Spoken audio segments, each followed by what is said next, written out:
If you enjoy Jerusalem Unplugged, you may also like to listen to Stories from Palestine podcast. My name is Crystal. I'm originally from the Netherlands. I am married to a Palestinian and I live in Beit Safafa between Bethlehem and Jerusalem. I studied history and tour guiding and I produce a weekly podcast called Stories from Palestine. You can find it on your favorite podcast player or go to the website storiesfrompalestine.info. Welcome to Jerusalem Unplugged, the only podcast dedicated to Jerusalem, its history, and its people. Your host, Roberto Mazza, will bring you guests discussing their relationship with the Holy City. A journey through history, society, feelings, and hopes for the future. Follow the podcast on all social media platforms at Jerusalem Unplugged.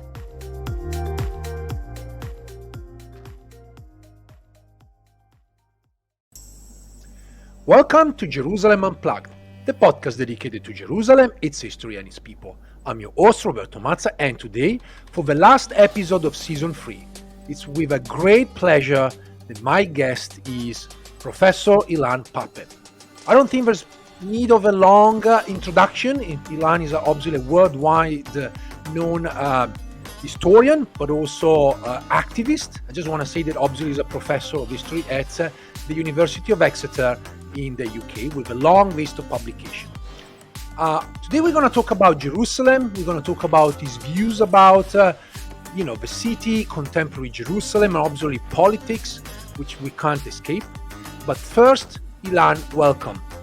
Thank you, Roberto. It's a great pleasure to be with you in your on your podcast. First question I want to ask is about sort of your personal life. So looking back at your work, your personal life, where is Jerusalem in this picture? Where is Jerusalem in your life, in your work, and how does Jerusalem look like for you?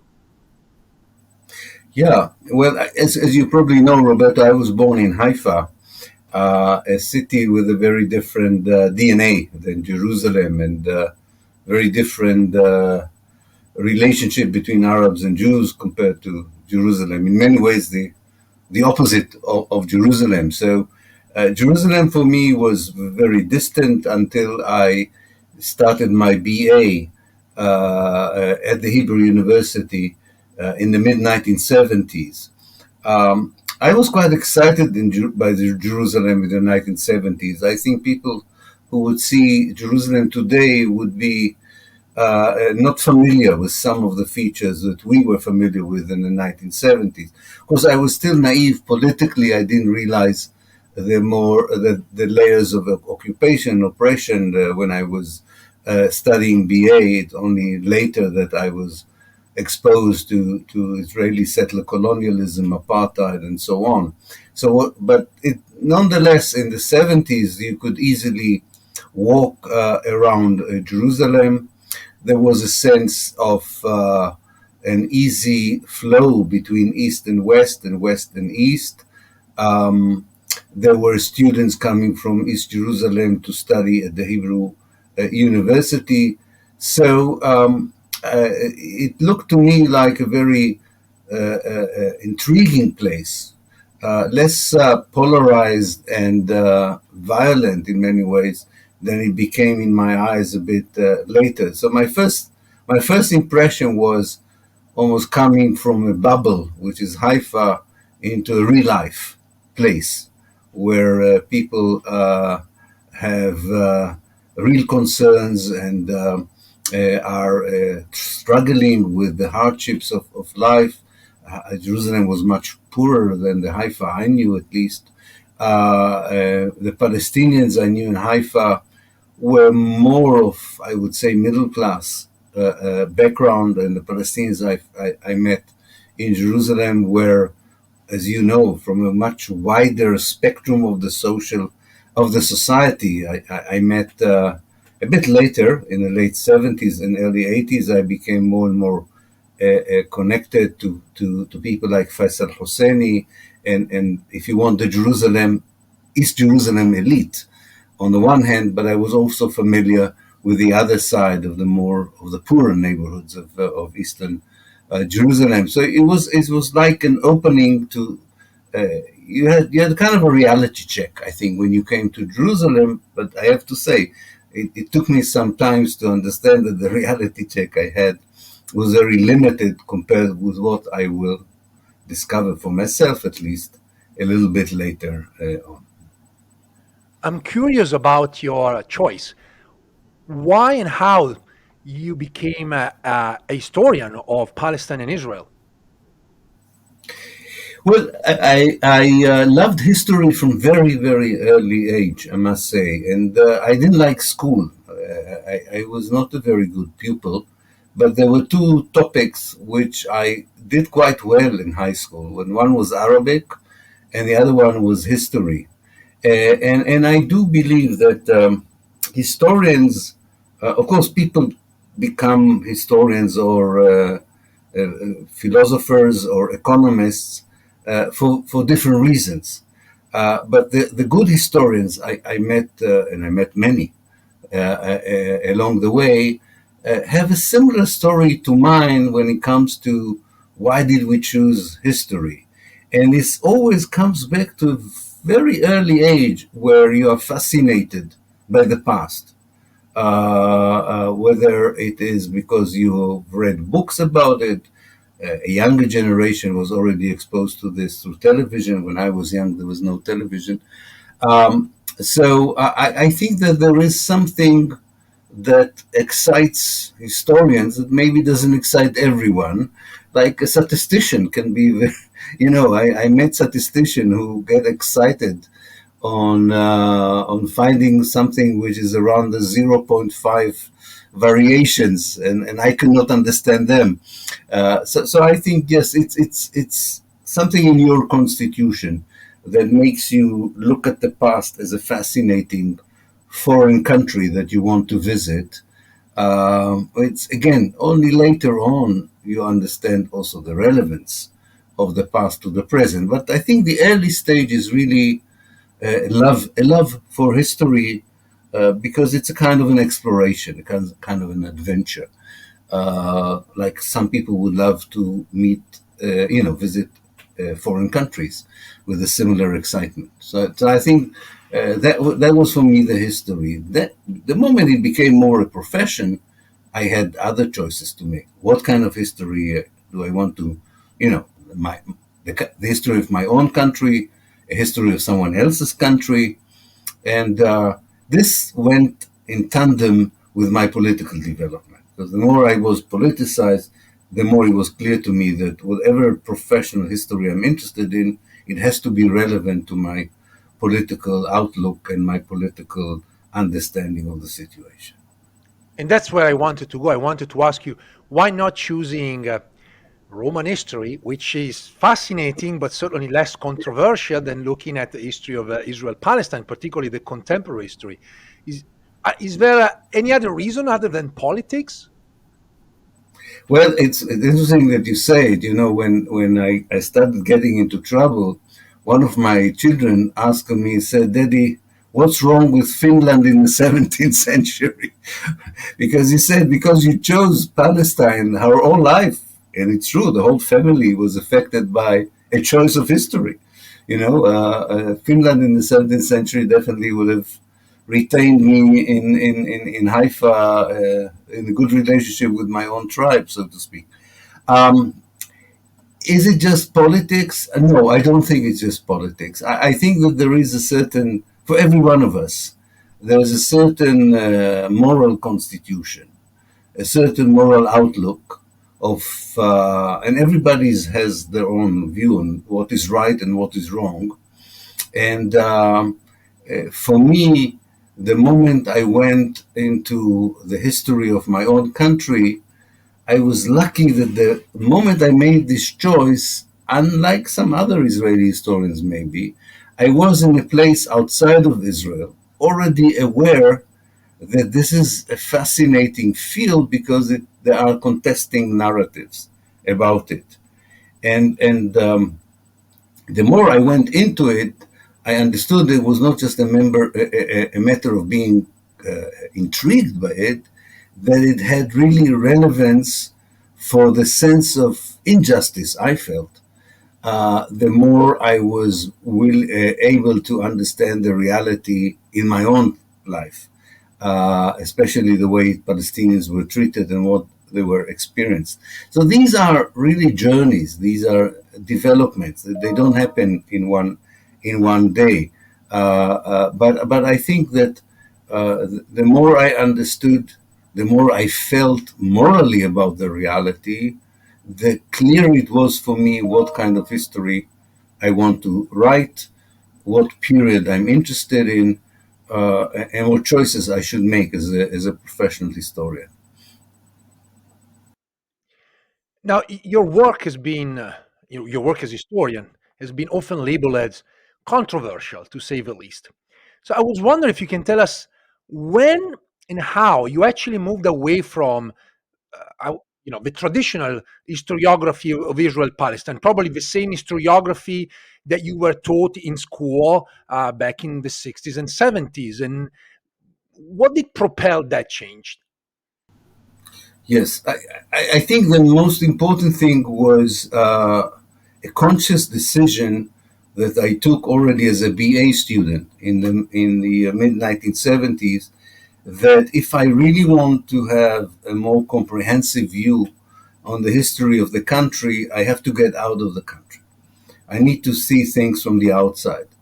And I consciously chose, of course, I went to Oxford and I was accepted by Oxford, although I have to say in the mid 70s, unlike today, it was very easy to to be accepted as a PhD student, so that your listener would not think that you had to be something very special to be accepted by Oxford. They were looking for PhD students. Not many people wanted to do PhD in the 70s. It's interesting. Anyway, so Oxford was a choice, but even if I went to the States, I think I would have made the same choices I made in Oxford, which was to look for an Arab supervisor, to look for someone who's different from the teachers I had, not because I totally knew what was wrong with what I was taught, but I felt that I needed a more comprehensive look at this. And I remember when I met my supervisor, Albert Hourani, the late Albert Hourani, the great historian of the Middle East, and he said, "How are you going to go around this PhD?"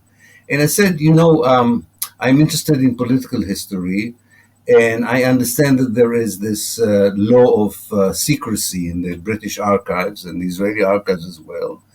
And because we are reaching 1978, I thought that, I was already talking with him in the 1980s, so I was aware that 1978 was already behind us. I said, I understand that there's a bunch of new documents and a lot of new documentation that is declassified for the first time in British archives, American archives, United Nations archives, and the Israeli archives. And I want to see the primary sources for 1948 because they were not open to the historians before that. In fact, I was quite naive in those days. I thought that I would find the objective truth of what happened. I was not so much aware of the connection between moral positions, national narratives, and so on. But I thought, the British documents in particular would be probably more neutral than anybody else's. In any case, he said to me, "You have to think about it twice," because he knew me already. And I said, "Why?" He said, "It will get you into trouble." "I'm not discouraging," he said to me, "but knowing who you are going to get into trouble if you're going to choose 1948. And I said, "What is he talking about? I'm going to the Public Record Office in London.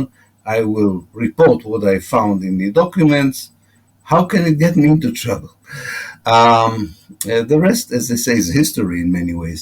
But it was a choice of a career, namely to do a manageable PhD, to look for a place where you have a lot of new resources, and yet connected to what interested you, which is your own country's history. And of course, I should just add, I was already aware that 1948 was a very formative year, and I was aware that in one narrative it was a miraculous year, and in another narrative it was a disastrous year. So I was also intrigued by the fact that one history is the mirror image of the other history, and I wanted to see whether there's something in the document that can bridge over these two very contradictory histories, which I was already aware of, but I thought professionally maybe I can find something that is not being told in a more committed narrative, so to speak. Allow me to dig briefly into your own past and perhaps your memories, because obviously we've all been shaped by what we learned in school. And I was wondering, since we were talking about 1948, do you recall how 1948 and perhaps also the questions related to Jerusalem and its divisions were taught back in the days, in your, let's say, high school days? Oh yes, yes, I remember. I remember in '67 going with my class to the Victory Parade. I remember joining what I only afterwards realized was a very right-wing organization masquerading as a professional group of archaeologists that my family was interested in. So we went to all these tours around Jerusalem, and I was very much as a very emotional person. I was very much taken by this euphoric mood of return, redemption, the sacredness of the place. So the high school created in me was supposed to produce a very loyal disciple of the Zionist narrative about Jerusalem. It's really only after I finished high school, and and only when I reached the university, and especially when I went out of the country, that I began to question very seriously. But as a young person, I was very much how shall I say captivated by the Zionist narrative, and yes, compared to quite a lot of my friends who are also anti-Zionist as I am today, when I asked them, many of them came from families that were already anti-Zionists. So they received this kind of more critical point of view at home. I cannot blame anyone in school or my home for my views. I really developed them totally individually, regardless of the education I received or the way my family was looking at the reality. It was a very Zionist environment. And for a while, of course, as a young person, I was very much taken by it. I guess, I mean, in Hebrew, I don't want to butcher Hebrew, but the word Geulah, I mean, the redemption, is very captivating, right? I mean, it feels like you're doing something right. And you're not the only guest, remembering those days, that had that kind of feelings. And of course, they've been revisited later on in time. But it's fascinating to see there was this collective feeling about, shall we say, being righteous? I mean, like being on the right side of history, like redeeming what was lost. Absolutely. Absolutely. Righteousness is the very right term to describe it. Because righteousness doesn't only mean that you are on the right side of history. Righteousness means that you are full of pride of what you are doing, and your own view, psychologically speaking, your self view is a high praise of yourself as a nation, as a group, and then also as a person.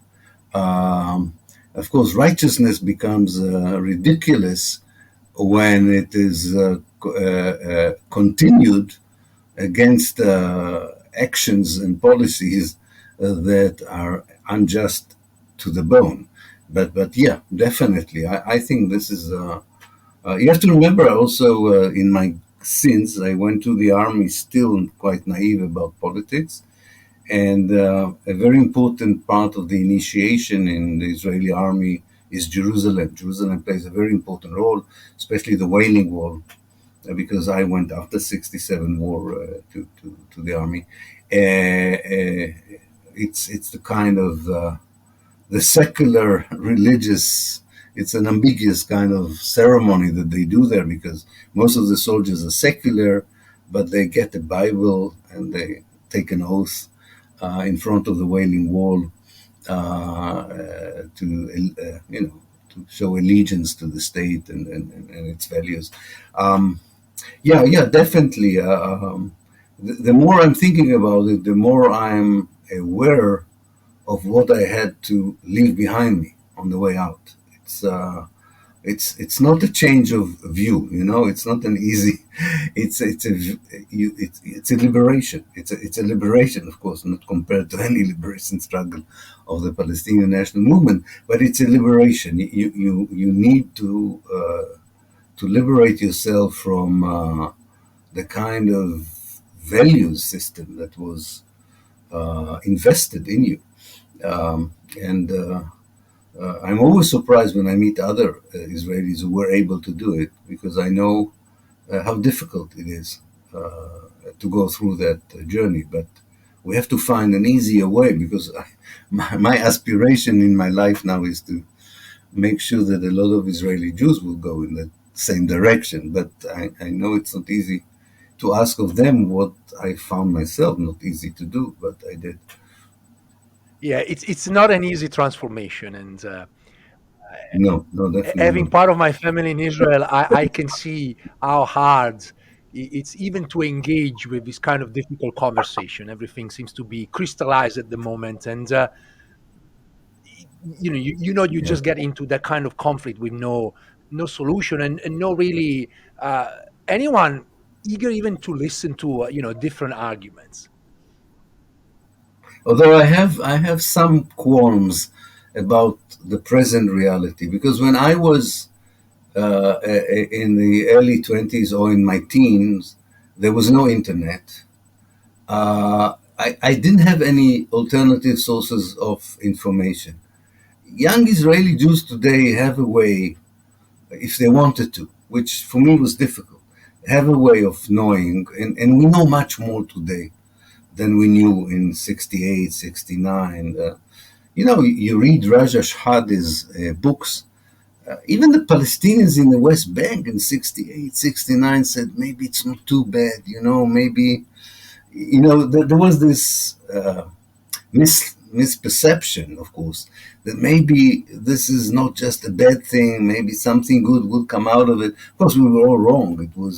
It was a very vile program that didn't mean for one moment to be helpful or humane towards the Palestinians. But it was difficult to find the alternative sources, and that's why I have a lot of admiration for the anti-Zionist group called Matzpen, of which I'm sure you know, because they were, without the internet and so on, they had the knowledge and the perception to be able to say there's something terribly wrong, not just with the way the occupation is being operated in 69, 70, 71, but with the ideology that justifies that kind of occupation. And they really came before all of us later on, were able to understand it much in a more comprehensive way, I would say in a more professional way, because for them this was more an intuition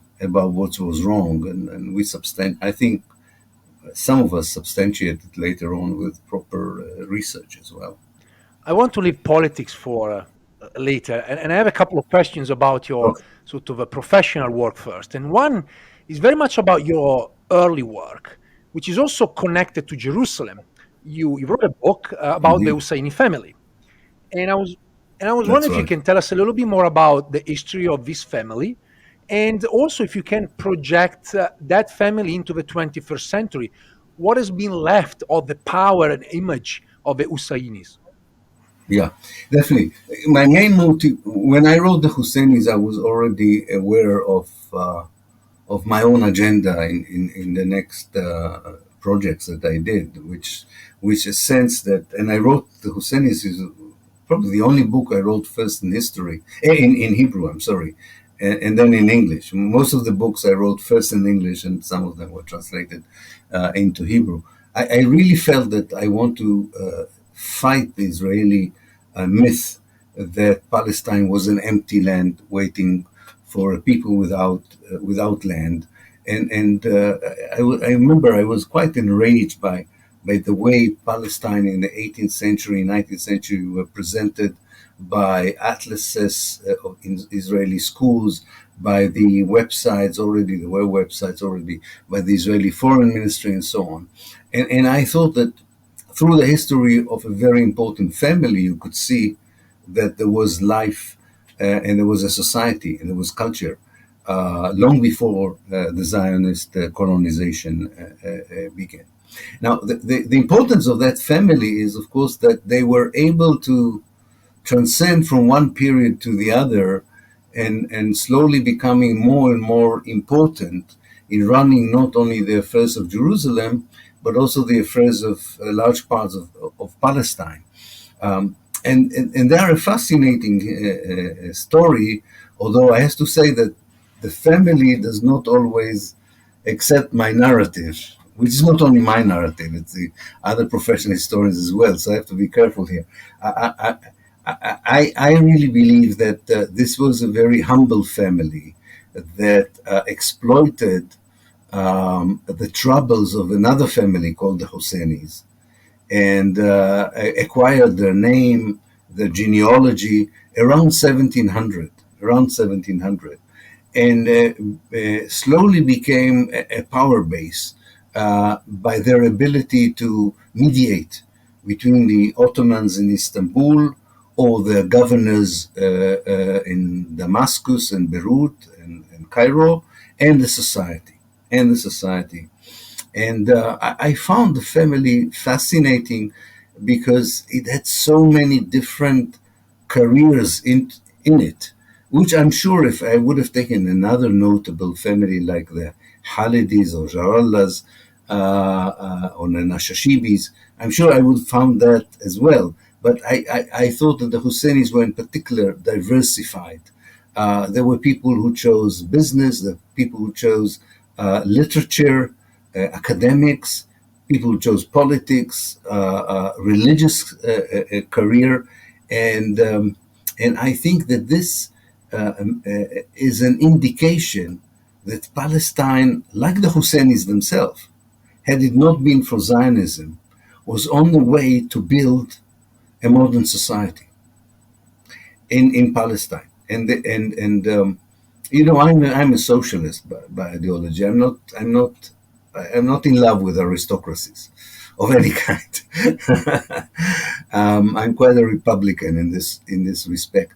But I remember my mentor Albert Horani saying to me, you know, you might feel some disrespect for people who are powerful with money and so on. But he said societies, and I agree with him, societies like the ones who were in Palestine needed this middle ground, this middle class, this, if you want, this upper middle class. There were not aristocracy in the European sense, but you needed this upper middle class to help move from a certain era to another era, to withstand all kinds of political dramas, economic crises, and I think it's true. And I think that not only the Husseinis, I think notable families in Jaffa, in Haifa, in Nablus, were able to play this role in what Albert Horan used to call it the politics of notables. They were able to play this politics of notables, and I think had it not been for very aggressive Western imperialism on the one hand, and in the case of Palestine, of Zionism, I don't want to idealize what would have happened. Anyway, nobody knows. You don't know what could have happened in history. But there is a sense that Palestine, with its particular unique character and with families like the Husseinis, could have moved much more smoothly into the future. And I was fascinated by these people. I didn't try to idealize them. Now, for the second part of your question, in fact, it's interesting. I write in the book that the Husseinis were able to deal with everything. In the late 18th century, Palestine was a battlefield between Egypt and Syria, and they were able to deal with it. They dealt well with Napoleon's invasion. Then you had the very ambitious Muhammad Ali and they were under quite a ruthless Egyptian rule for 9 years. And then you had the European intervention since 1840. And even the First World War, they dealt very well as a leadership with all these challenges. They were totally ill-equipped to deal with Zionism. A, because they didn't understand. I think they really did not understand what Zionism was all about. Maybe because the Zionists themselves, to begin with, were not totally sure what they were doing there. So I don't just blame them. And when they understood what they are facing, it was too late. It was too late. There were two Husseinis. One is very famous, Abdul Qadir Husseini, and Ishaq Musa Husseini, the author. And there were two or three Husseinis who already in the 1920s and 1930s were really apprehensive of what is going to happen, almost predicting the Nakba, the catastrophe. But most of them were, they looked at the objective facts. We are the majority. There is an international commitment to give Iraq to the Iraqis, Egypt to the Egyptians. Surely they're going to give Palestine to the Palestinians. And only in the 30s, when they started to realize it was too late. The Jewish community was very strong. And of course, because of the Holocaust, they had very little chance of convincing the international community that they had the just cause, unfortunately. And so it was for me, they were relevant to up to the first half of the 20th century. They were not so relevant after, in the second half, after the Nakba. You can find, of course, there's Faisal Hussein. You can find Husseinis within the attempt to create the PLO and the Fatah. But as you know, Roberto, the Palestinian national movement emerged in a very revolutionary way, not only in the sense that it was a revolution of liberation, but also as a social revolution. All the social structure before the Nakba totally disappeared in the refugee camps where the movement reappeared. So yes, individually, some Husseinis were connected to it, but I think mostly it was a revolution that left them behind. Faisal Husseini is interesting because I remember he told me once, and I don't know how, I never examined it, that he thought that in a very bizarre way, he said to me, my family name is less important for my position. It's because I'm the son of Abdul Qadir. That's what is important. And he said, if it was Abdul Qadir Daburi, he said, if he had another name, I would still be lucky because of my father's name to have a standing even before I did something in the society. So he didn't think it had to do with the name Husseini. It has to do much more with the heroism and the heroic image of his father than the family. Although, I don't know, I mean, there's so many intermarriages and so on afterwards. So Husseinis did play still an important role in some of the institutions later on that tried to revive the Palestinian national movement. You mentioned the Husaynis and the question of the Europeans, and I want to ask you something which you probably don't remember, but for some reason stuck with me. About 10 years ago, we were in a panel together. It was a Brismas conference in Brighton, and we were talking about the question of religion. 10 years ago, try to use religion to explain European intervention was seen as problematic because many historians say, well, you don't really have a smoking gun. You don't have the evidence to prove that David Lloyd George was religious and he wanted to conquer Palestine, just to make a very silly example, or others. But nowadays, with a strong power, visible power of movement like Christian Zionism, things are different. And I was wondering, what is your view as an historian about the role of religion, the control of Palestine and of Jerusalem? Yeah, definitely. It's interesting you bring it up, Roberto. I'm finishing. Well, if I was not talking to you, I would have finished it. I'm joking. Uh, I told my publisher because they're waiting every day for the final manuscript.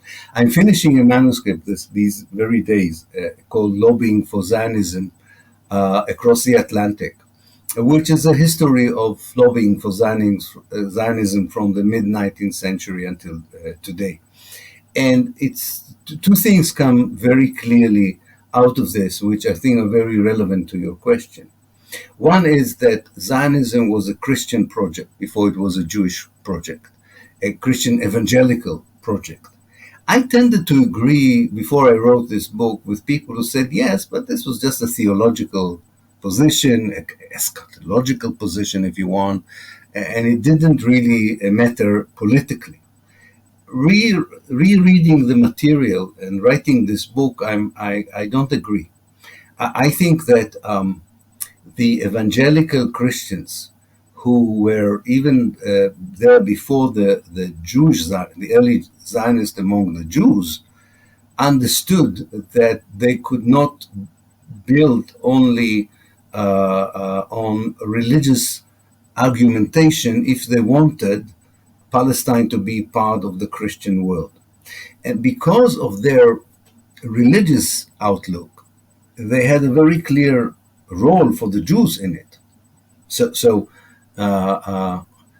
you can see how they develop from being a group, if you want, of marginal evangelical preachers into political strategists who eventually influenced the British government, because they wanted to convince the British Empire, that Palestine should be British, and not everybody in Britain thought that Palestine should be British. And secondly, that it should not only be British, it should also be Jewish. A Jewish British Palestine, if you want.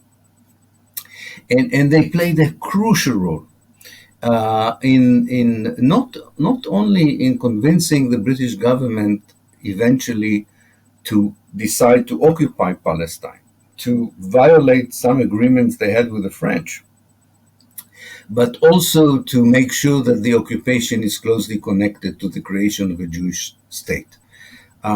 They even made sure that Zionists like Herzl, who sometimes had different ideas of where to build the Jewish state, like in Uganda, would not be deviated, would not deviate from Palestine as the major outlook. In a similar way, it's very clear that later on, American presidents, Harry Truman, surprisingly, a lot of Democratic presidents had religious upbringing that played a role in a way that was fully exploited by the pro-Israeli lobby. Namely, that by itself did not explain their unconditional support for Israel, but it helped those who wanted to influence them to be pro-Israelis. You read the biographies of Tony Blair and his successor. Now I forgot his name. Gordon Brown. Oh, Gordon Brown. Thank you. It's part of their upbringing. It's part of their upbringing, and I think this is an important factor. But Roberto, I would say it's a bit. I think the word religion here can be a bit misleading. It's a much more a self sense of what is civilization. There is, in their mind, there is something which I don't believe in, but they believe in, the Judeo-Christian civilization, and not culture, civilization. It's much more elaborate than culture. And they really believe that this Judeo-Christian, it doesn't matter whether it's correct or not, but they really believe that this is the only universal moral foundation for building a better world. And there are many forces who want to destroy that civilization. And therefore, Israel is part of that heritage, that civilization, And I don't think you can always distinguish between sinister, you know, strategic reasons for supporting Israel and this sense of culture civilizational, if you want, superiority, a kind of a Samuel Huntington idea of the clash of civilization. I think it's all there. I'm trying in the book to show how the great achievement of the pro-Israeli lobby once it was institutionalized was to understand that you can always, in the last resort, go over there to that area. When it's not easy to convince, especially when more and more people understood what Israel was doing in Palestine, it became a bit more difficult to lobby for Israel. And that's when you kind of take out of the, out of your reservoir of arguments, you are left with that kind of argument. Now, of course, we know that the pro-Israeli lobbyists nowadays don't even succeed with that, and they're weaponizing anti-Semitism just to make sure, but also weaponizing anti-Semitism is connected to it, in my mind. It's saying to the Christian world, we have this very complicated relationship with you. We understood it, you didn't want us in Europe, and we had an agreement. We will not be in Europe, but you will help us to take over Palestine. So keep your part of the deal. If otherwise, you have not solved the anti-Semitic issue. I think it's worth looking into it. So I agree with you. Just to make a long response very short. Yes, I think a sense of what is Judeo-Christian is a very racist idea that I think informs the world of some of the political elites in Europe. And sometimes for me, it's even a distraction for other things that worry them, like minorities in Europe, non-Europeans who are Europeans, non-Americans who are Americans. But this is not nice. You cannot say that. So I think that this is also connected to this. That's why I think that only when Europeans and Americans would face the whole idea of whiteness, of Western colonization that continues today, I think this will affect also the attitude towards Palestine and Israel.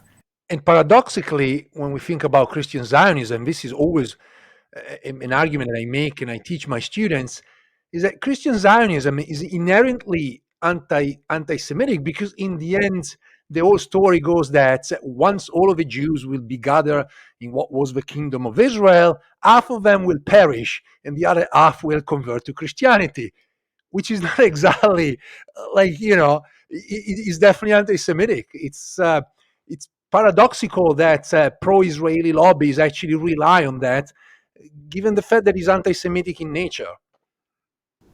It is totally anti-Semitic, but there is, unfortunately, this link between anti-Semitism and Zionism. Both ideological movements want to see the Jews not living in the West, but in Palestine, for different reasons. But in the end of the day, it's a uniformity of objective. But it's very interesting, the moment Netanyahu, as a young Israeli ambassador to the United Nations in the early 1990s, the moment he institutionalized, despite a lot of objection from the Orthodox Jews in Israel, the moment he institutionalized an official alliance with Christian Zionism, and I show it in the book, they suddenly removed any mentioning to the conversion of Jews to Christianity and they're barbecuing in hell if they don't do this. They were very careful. I checked it. I looked at books and PC games that appeared after 2000, where the whole dogma was there, but not this part. Now, it doesn't mean they stopped believing in it, but they understood that this cannot work. So now you have this idea that the Jews in Palestine there's a lot of time. They don't need to convert to Christianity. It's far more important for the Christian Zionists now to support Israel with a life if needed. This is far more important than looking forward to a conversion, which was not the case before 1990, when Christian Zionism was very openly talking about this conversion. But you're right, it's very paradoxical. But the moment you lose the moral justification for policy, and maybe even for your own state, you are not very choosy when it comes to allies. There are also a lot of secular anti-Semites that are very good friends of Israel. Orban in Hungary. I forgot the name of the Italian. I think it's Fini. Yeah, Fini, and then now, of course, the newer generation, Matteo Salvini, Giorgia Meloni, who may become the next, government in Italy. They were open. They were received in Israel with open arms, as were the right wing in Austria, and some of the right wing in Germany, as absurd as it might sound. So yeah. Unfortunately, this is an inevitable development, given the fact that Israel cannot use force in order to convince the world that it has a moral argument that can win by itself. I have one more question about history and then a couple of questions about politics. I would like to ask you something about one of the most controversial, for some it's not even a question, and dramatic incidents of the 1948 war, Deir Yassin, which often pops up in many debates. Today, Deir Yassin no longer exists, and what was left has become essentially part of a village just in the outskirts of Jerusalem, Kfar Shaul. Why is it so controversial in Israel? Why, despite the evidence and even the testimonies by some of the people that perpetrated violence, still it's some sort of a taboo talking about Deir Yassin and similar episodes? Yeah, definitely. The Israeli self-image is this oxymoron that Israel has the most moral army in the world. It's the sense is that you have to believe in the morality of the army in order to stop any questioning about its behavior. And I think the indoctrination in Israel is such that it's based on the realization that you will have to you will have to perpetrate other Deir Yassins in the future. I mean, they are doing little Deir Yassins every now and then in the West Bank, and not to mention the Gaza Strip. So the realization on whoever holds the helm in terms of strategizing for Israel is that these kinds of actions that happened in 48, including the massacre in Deir Yassin, will be part of the collateral damage that needs to be done in order to survive. That's the way they see it. Now, they realize that this raises moral questions. And in order to make sure that these moral questions are not discussed, you try, first of all, to create denial.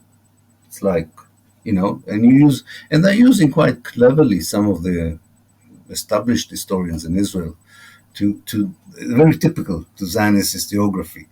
The numbers are exaggerated. In a war, people are being killed. It's not exactly a massacre, and so on. In order to say to the average person in the street, our historians have looked into it. It's not a massacre. It's something you are familiar with, dear citizen, which happened in a war. Like in a war, unfortunately, some innocent people are being killed.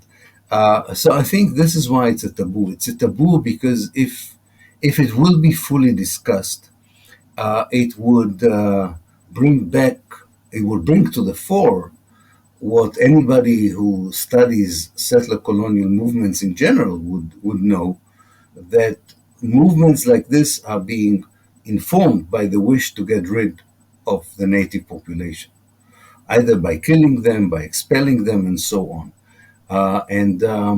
And this is something that at least some of the Israelis are not willing to admit. Some of the Israelis, like our friends Ben Gvir and his thoughts, are not worried to admit. They're actually quite proud of it. But the basic message is the following: if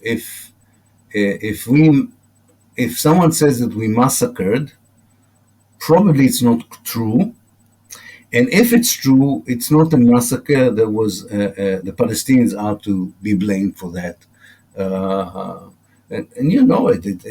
It occurs on a daily basis. Whenever someone at all, doesn't happen that often, is willing to discuss this issue in the Israeli media or academia. So I think denial on the one hand and reframing war crimes like Deir Yassin as legitimate acts of self-defense are very important for justifying the continued oppression of the Palestinians. Otherwise, you have cracks in the wall. And as you know, some young Israelis, it doesn't work on them. And they create movements like Breaking the Silence and others, and they're beginning to have their doubts about the morality of the Israeli actions. You've been in the UK for quite some time. And I was wondering, what do you think Europeans in general still do not understand about Israel, Palestine, and Jerusalem? Yeah, I think the major, again, of course, there are a lot of sections in the civil society in Europe who do understand, but the people who matter in a way, the political elites, mainstream media and academia, I think do not understand the ideological DNA of Israel. And this ideology is manifested in two places in particular, Gaza and Jerusalem. And it's very difficult, especially for Europe, to utter the words Jewish racism. I think that's the main problem. That it's because if you accept that racism is an integral part of the problem, that's Jewish racism towards Palestinians, then you understand much better the sinister and cruelty of the Israeli policies on the ground. If you say to yourself, I'm not allowed to talk about Jewish racism, we were so racist toward the Jews, we're not going to bring it up, then you are bound to talk about excessive use of power, exceptional cases, but not get to the core of things. In other words, in a different way of looking at what Europeans don't understand, that ideology is still an important part of life, also in their own societies. I think they sometimes don't understand their own ideology.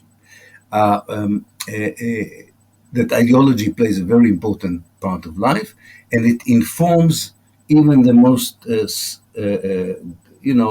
small-scale operation of the Israelis, which might look like a tactical response to a problem, but the way it's being executed has a lot to do with the ideology. And a settler colonial ideology like Zionism, or what Zionism became more and more, is really dehumanizing the Palestinians. And everything that somehow makes you feel that the Israelis are hesitating, that they go to the court in order to kick out people in Sheikh Jarrah, that they are sorry if they killed an unfortunate person in the old city, and they ask for saying, I'm sorry for that. People in Europe sometimes would think, you see, they're very moral and so on. I think it's really not genuine. It's not genuine. It's part of a mechanism that wants to have the cake and have the cake and eat it, or eat the cake and have it.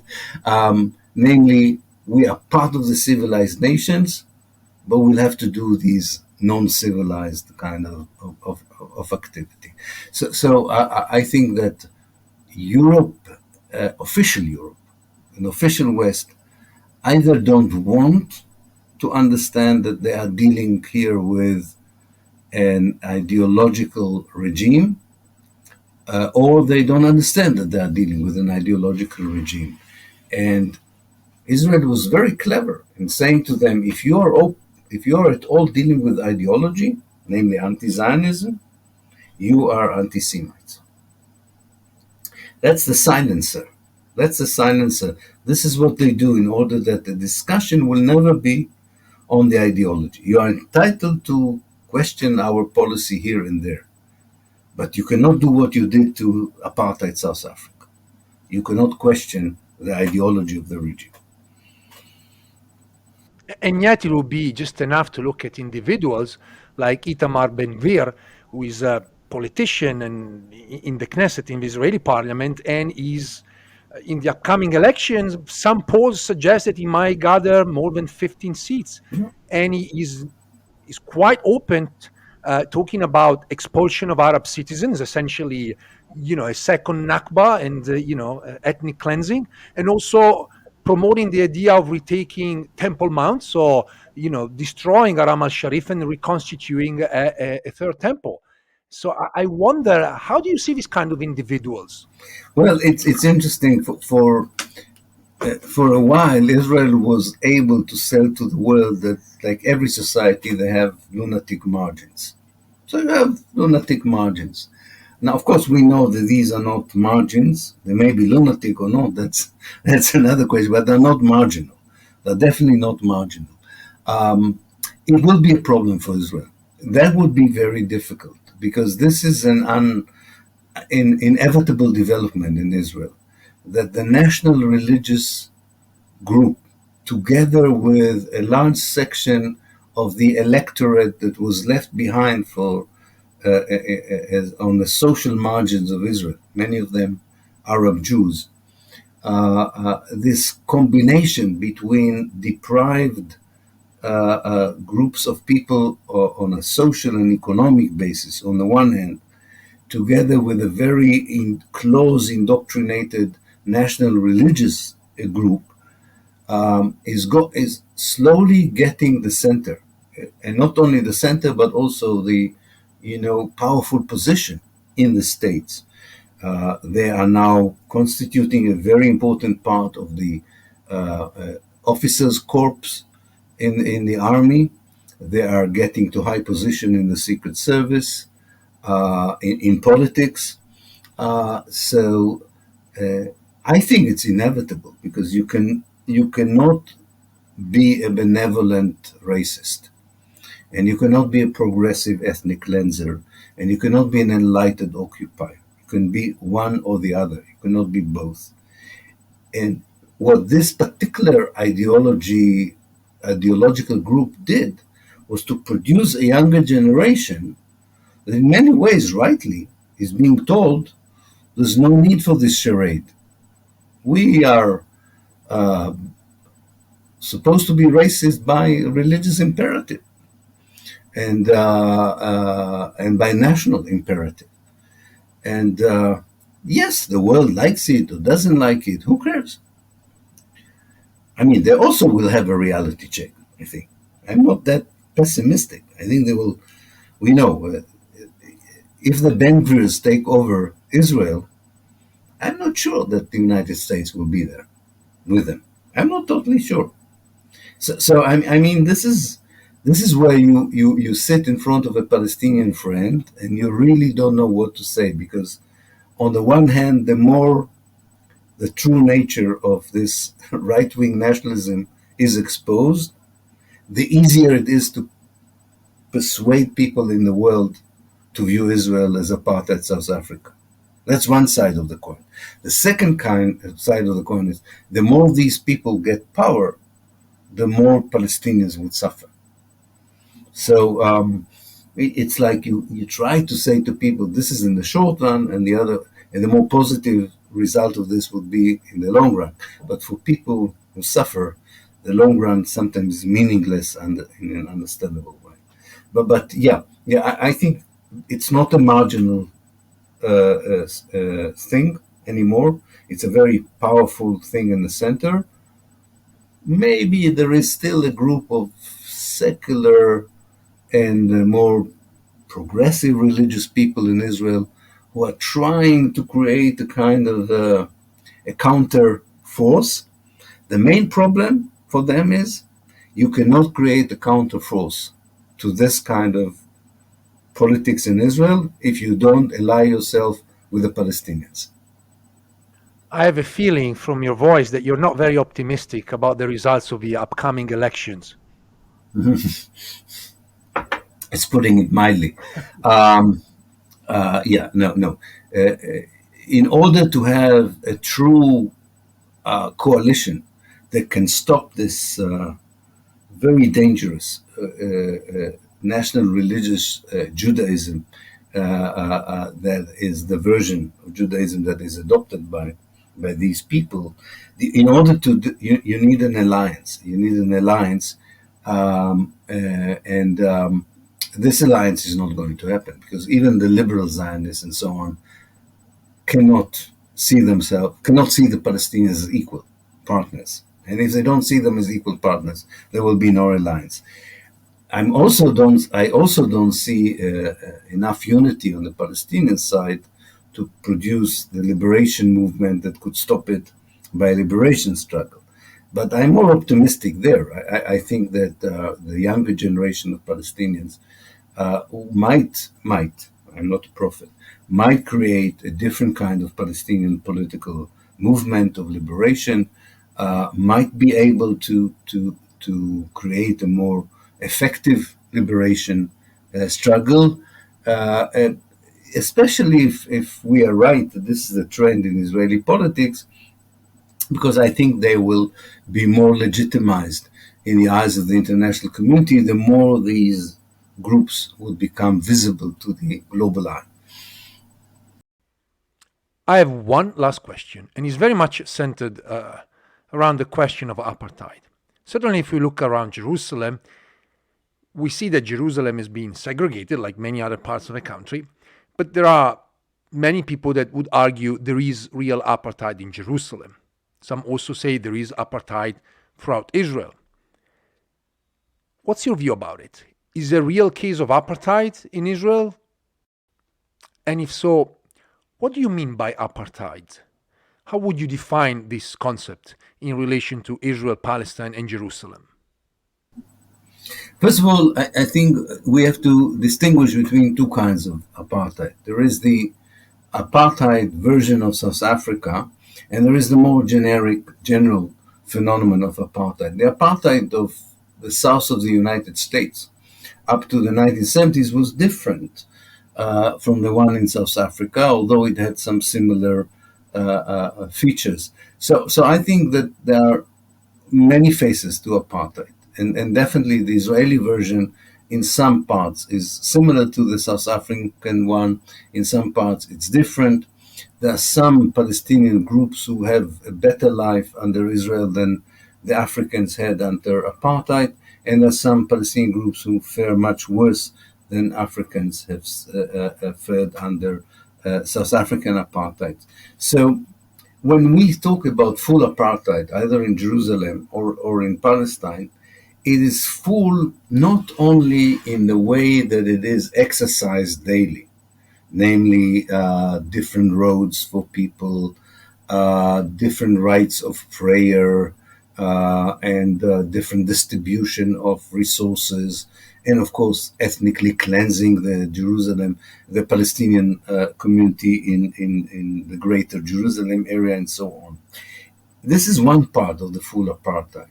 The other one is the potential that the regime has at any given moment to totally disregard the basic civil rights and human rights of any Palestinian in the greater Jerusalem area. This and also inside Israel, also even inside Israel, there is no real legal defense for someone whom the Israelis would regard as a danger, or they don't want them there. And this is the worst kind of apartheid. Of course, there is the apartheid of roads and space, of course, is very important. As I say, ethnic cleansing of the Palestinians compared to the expansion of Jewish settlement and so on. Yes, definitely. But I think the comprehensive side of apartheid is the fact that every Palestinian who is born is a potential a criminal in the eyes of the Israelis, and could easily either be incarcerated, expelled, robbed of their citizenship or the right of being a resident, and it doesn't matter whether they live. This is what is so comprehensive about it. It doesn't matter if they live in Ramallah under the PA, if they are Israeli citizens in Haifa or in Jerusalem, or they are under siege in Gaza. Israel sees no problem in demolishing houses, in expelling people and killing people, and so on. And I think that's the apartheid. That's the worst side of the Israeli apartheid. It's the dehumanization of the Palestinians. It's less what Uri Davis used to call the petty apartheid of South Africa. Different benches, different toilets, different so on. It's horrific if this happens. But I think it's far worse if your life don't matter compared to the life of a Jew. And this is, of course, there are communities in the world. Agamben and others have written about it. And Paul Gilroy talks about infra-humanity. I mean, we have categories, but these are usually, and it's terrible, refers to refugees, life seekers, immigrants. Here we have an indigenous population that is, every one of it is being under that kind of segregation between who has the right to live and who doesn't have an automatic right to live, and to live not to mention to live in dignity and prosperity and well-being. This was Professor Ilan Pappe, Professor of History, Director of the European Center for Palestine Studies at the University of Exeter. Ilan, thank you so much. I hope you enjoyed Season 3. With this episode dedicated to Jerusalem with Ilan Pappe, we ended Season 3. I will let you know when Season 4 will start, and I hope in the meantime you will find the time to leave reviews of the podcast on the various platforms, and perhaps you can also want to send a message through Facebook, Twitter, Instagram, or directly to my email suggesting your favorite guest for a podcast. In the meantime, once again, enjoy all of the episodes of Jerusalem Unplugged. Spread the word about it. Thank you. Thanks for listening. If you enjoyed this episode and you'd like to support the podcast, please share it with others on social media or leave a rating and review. To catch all the latest, follow us on Instagram, Twitter, and Facebook @Jerusalem Unplugged. Thanks, and I'll see you next time.